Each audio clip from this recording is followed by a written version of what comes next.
तो दोस्तों सस्ता एंटरटेनर आज आपके लिए लाया है रॉन्ग टर्न 1। तो गाइस मूवी शुरू होती है और हम वेस्ट वर्जीनिया के जंगल को देखते हैं जहां पर एक कपल एक पहाड़ पर रॉक क्लाइंबिंग कर रहे थे। तभी हम देखते हैं कि कोई आकर उन दोनों को एक एक करके बेरहमी से मार देता है। फिर हमें एक अखबार की खबर दिखाई जाती है जिसमें लिखा था कि वेस्ट वर्जीनिया में एक केमिकल फैक्ट्री की वजह से वहाँ पे कई सारे लोग मारे गए। उस फैक्ट्री में केमिकल स्पिल हो गया था जिसकी वजह से वहाँ के लोग अजीब से बन गए और म्यूटेट हो गए। इसके चलते उस फैक्ट्री को बंद करा दिया गया और अब उस इलाके में कोई नहीं रहता। फिर हम क्रिस को देखते हैं जो कि हाईवे पर अपनी गाड़ी चला रहा था और एक बड़ी कंपनी का इंटरव्यू देने जा रहा था। तभी वो देखता है कि आगे जाम लगा हुआ है और गाड़ियों की कतार काफी लंबी है, यानी कि इसमें उसका काफी टाइम वेस्ट हो जाएगा। वो वहाँ उतरकर बाकी लोगों से उस जाम का कारण पूछने की कोशिश भी करता है, लेकिन उसे कुछ जानकारी हाथ नहीं लगती। इसीलिए फिर वो वापस उसी रास्ते पर लौट जाता है किसी एक शॉर्टकट की तलाश करने के लिए। वो फोन पर उस कंपनी में अपने लेट होने की खबर देता है, लेकिन तभी उसे पता लगता है कि वहाँ पर कोई नेटवर्क नहीं है। थोड़ी दूर आने के बाद वो वहाँ पर एक सुनसान पड़े हुए गैस स्टेशन पर जाता है जहाँ पर कई सारी गाड़ियाँ खड़ी हुई थी और उनकी हालत देखकर ये साफ पता चल रहा था कि ये काफी पुराना गैस स्टेशन है। वहाँ पर क्रिस को एक बूढ़ा आदमी मिलता है जो कि दिखने में बिल्कुल भद्दा लग रहा था।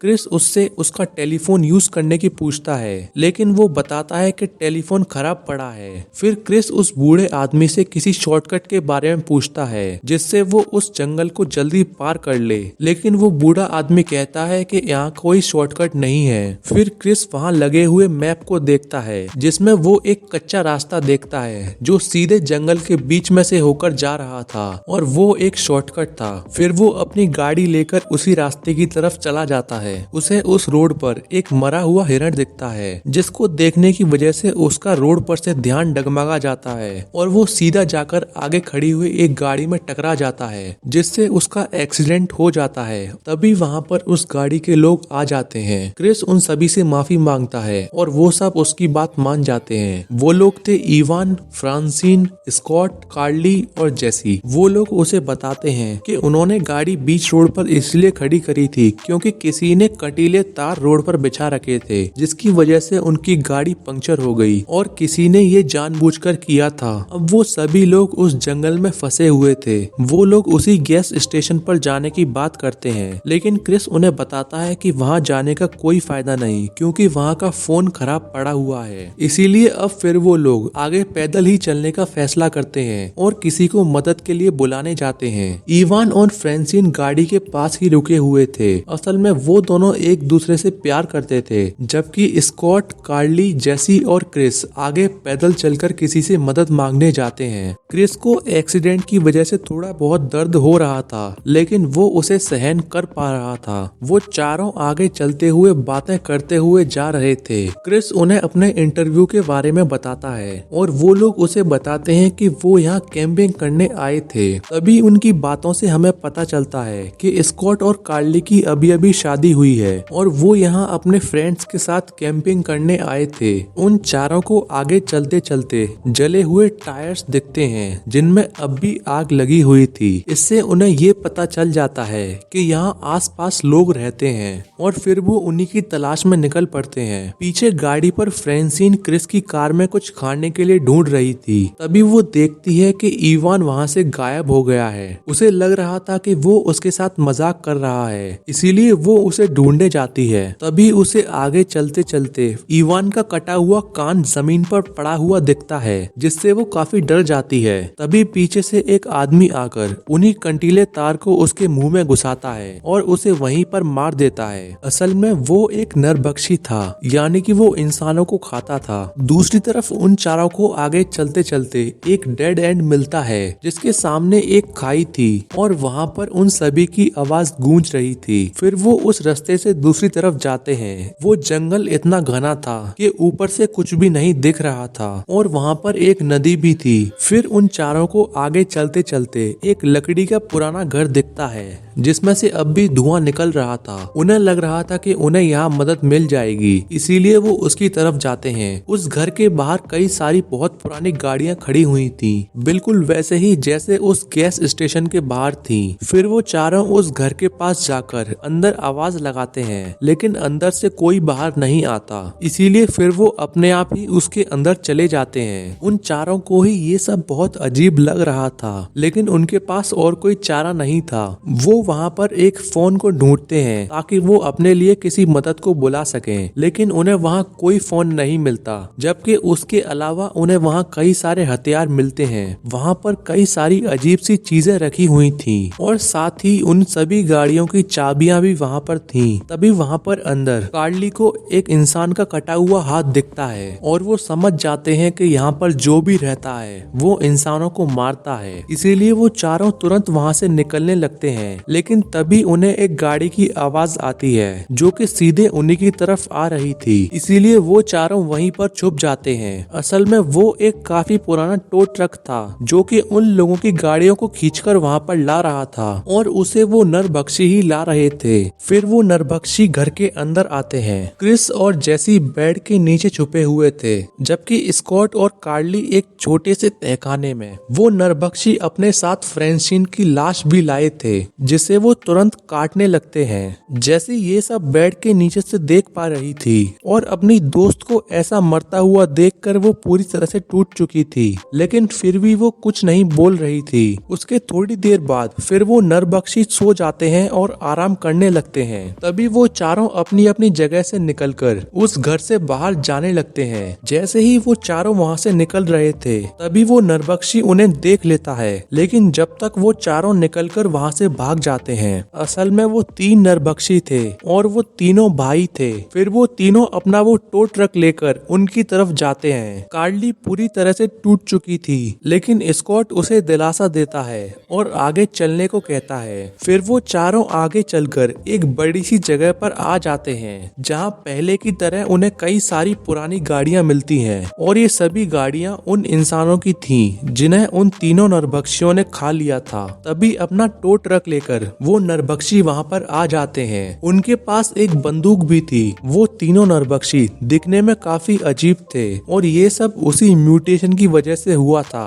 जो कि उस केमिकल फैक्ट्री की वजह से वेस्ट वर्जीनिया में फैला था। वो चारों अभी भी उन गाड़ियों के पीछे छुप रहे थे, लेकिन उन्हें पता था कि वो ऐसा ज्यादा देर तक नहीं कर सकते। इसीलिए उनमें से किसी एक को उनका ध्यान बटाना होगा ताकि बाकी 3 मिलकर उन नरभक्षियों के टो ट्रक को चुरा लें। तभी क्रिस भागता हुआ उनका ध्यान बटाता है, लेकिन उनमें से एक नरभक्षी उसके पैर पर गोली मार देता है, जिससे वो वहीं रुक जाता है। इससे उनका प्लान फेल हो रहा था, लेकिन तभी स्कॉट दूसरी तरफ से भागता हुआ जाता है और वो तीनों नरभक्षी उसके पीछे जाते हैं। तभी इस मौके को देखकर क्रिस, कार्ली और जेसी सीधा उनके टो ट्रक की तरफ जाते हैं और जैसे ही वो उसके गेट को खोलते हैं, तभी उन्हें वहाँ इवान की लाश मिलती है। लेकिन वो अपनी भावनाओं को साइड में रखकर तुरंत उसके अंदर चढ़ते हैं और वहाँ से जाने लगते हैं। स्कॉट उन्हें आगे चलकर मिलने वाला था, लेकिन वो तीनों नरभक्षी अभी भी उसका पीछा कर रहे थे। फिर वो तीनों उस टो ट्रक को लेकर वहाँ से जाने लगते हैं। आगे चलकर स्कॉट भी घूमता हुआ उन्हीं की तरफ आ रहा था। वो तीनों उसके लिए उस ट्रक को थोड़ी देर के लिए रोक लेते हैं, लेकिन तभी उनमें से एक नरभक्षी स्कॉट के तीर मार देता है और उसे लगातार उन तीरों से छलनी कर देता है, जिससे उसकी वहीं जान निकल जाती है और स्कॉट भी वहीं मारा जाता है। कार्ली ये देखकर पूरी तरह से टूट जाती है, लेकिन अपनी जान बचाने के लिए जैसी उस ट्रक को आगे चलाने लगती है और फिर वो तीनों वहाँ से निकल जाते हैं। आपको लग रहा होगा कि वो तीनों अब बच गए, लेकिन ऐसा नहीं है। उस जंगल में कोई भी पशु पक्षी नहीं था। असल में उन तीनों नरभक्षियों ने सबसे पहले उन्हीं को मारकर खा लिया था, इसीलिए वो जंगल बिल्कुल वीरान था। तभी थोड़ी देर बाद रात हो जाती है और आगे चलकर उन्हें वो ट्रक रोकना पड़ता है, क्योंकि आगे पेड़ गिरे हुए थे और वो उससे आगे उस ट्रक को नहीं ले जा सकते थे। इसीलिए वो पैदल चलना शुरू करते हैं। कार्ली आगे नहीं जाना चाहती थी, लेकिन फिर भी जैसी उसे अपने साथ ले जाती है। स्कॉट के पैर में भी गोली लगी हुई थी, लेकिन फिर भी वो कैसे न कैसे करके आगे चल रहा था। उस जंगल में उन नरभक्षियों ने जाल भी बिछा रखे थे और क्रिस उसमें फंसने से बाल बाल बचता है। वो तीनों पूरी तरह से थक चुके थे, लेकिन तभी कार्ली को एक वॉच टावर दिखता है जो कि पूरा लकड़ी से बना हुआ था और काफी ऊंचा था। फिर वो तीनों ऊपर चढ़कर उसमें चले जाते हैं। वो वहाँ पर अपनी मदद मदद के लिए कुछ भी सामान ढूंढते हैं। वहाँ पर एक फर्स्ट एड किट भी रखी हुई थी। तभी जैसी क्रिस के घाव पर फर्स्ट एड लगा देती है। वहीं कार्ली को वहाँ पर रखा हुआ एक रेडियो मिलता है, जिसकी मदद से वो पुलिस को अपनी मदद के लिए बुलाती है, लेकिन दूसरी तरफ से कोई रिस्पॉन्स नहीं आता।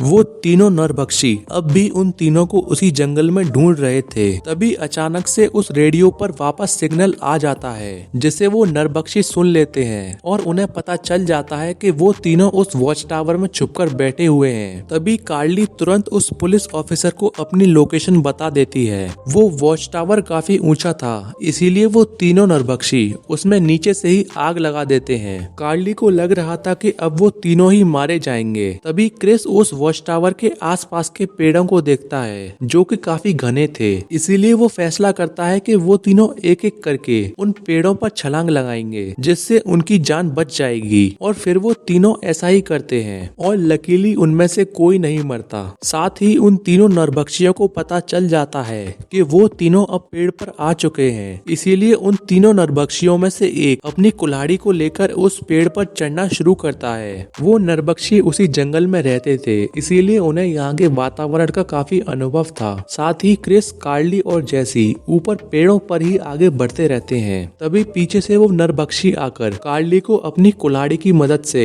दो हिस्सों में काट देता है और उसकी वहीं जान चली जाती है। क्रिस और जैसी ये सब देख रहे थे, लेकिन वो कुछ नहीं कर पाते और आगे बढ़ते रहते हैं। तभी क्रिस एक प्लान बनाता है उस नरभक्षी को नीचे गिराने का। फिर जैसी उस नरभक्षी को अपने पास बुलाती है और जैसे ही वो उसके पास आ जाता है, तभी क्रिस एक पेड़ की डाली को उसके ऊपर छोड़ देता है, जिससे टकराकर वो नरभक्षी सीधा नीचे जमीन पर जा गिरता है। लेकिन वो अब भी नहीं मरता और खाली घायल हो जाता है। ये देखकर बाकी दो नरभक्षी गुस्से में आ जाते हैं। दूसरी तरफ क्रिस और जैसी चलते चलते उसी खाई के नीचे एक गुफा में आ जाते हैं और आराम करने लगते हैं। तभी जैसी क्रिस को बताती है कि उसका कुछ ही दिनों पहले अपने बॉयफ्रेंड से ब्रेकअप हुआ था और उसके मूड को फ्रेश करने के लिए वो अपने 4 दोस्तों के साथ यहाँ पर कैंपिंग करने के लिए आई थी। जैसी को लग रहा था कि वो अपने चारों दोस्तों की मौत की जिम्मेदार है, लेकिन क्रिस उसे सांत्वना देता है। सुबह जब उनकी आंख खुलती है तो वो अब भी घबराए हुए थे